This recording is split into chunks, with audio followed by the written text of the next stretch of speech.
Mantan Komisaris Utama sekaligus ex-Direktur Utama PT Sri Rejeki Isman, Sritex, Iwan Setiawan Lukminto, ditetapkan sebagai tersangka dalam kasus dugaan korupsi pemberian dana kredit bank.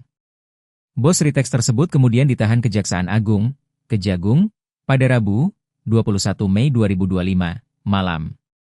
Direktur Penyidikan pada Jampitsus Kejagung RI, Abdul Kohar, menyampaikan Iwan Setiawan Lukminto selaku debitur diduga menyalahgunakan dana kredit bank BUMT untuk kepentingan pribadi, seperti membeli tanah serta membayar utang kepada pihak ketiga. Dengan demikian, penggunaan dana kredit itu tidak sesuai dengan akad atau perjanjian dengan pihak bank. Mengingat, dalam perjanjiannya, dana kredit itu semestinya diperuntukkan untuk modal kerja di PT Sritex.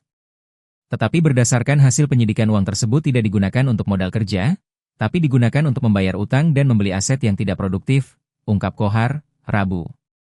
Iwan Setiawan Lukminto disebut memanfaatkan dana kredit itu untuk membayar sejumlah utang kepada pihak ketiga. Bahkan, ia juga membelikan sejumlah aset, antara lain pembelian tanah di beberapa wilayah yakni Yogyakarta dan Solo. Dua mantan petinggi Bank BUMT yakni Direktur Utama Bank DKI periode 2020, Diki Syahbandinata dan pimpinan Divisi Komersial dan Korporasi Bank BJB periode 2020, Zainuddin Mapa, turut ditetapkan sebagai tersangka. Diki dan Zainuddin diduga telah memberikan kredit secara melawan hukum kepada PT Sritex melalui Iwan Setiawan Lukminto.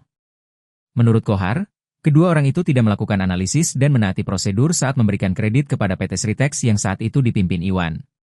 Sebab, berdasarkan penilaian dari lembaga pemeringkat Fitch dan Moody's, PT Sritex memiliki peringkat BB atau sebagai perusahaan yang berisiko gagal bayar cukup tinggi, sehingga tidak layak diberi kredit tanpa adanya jaminan.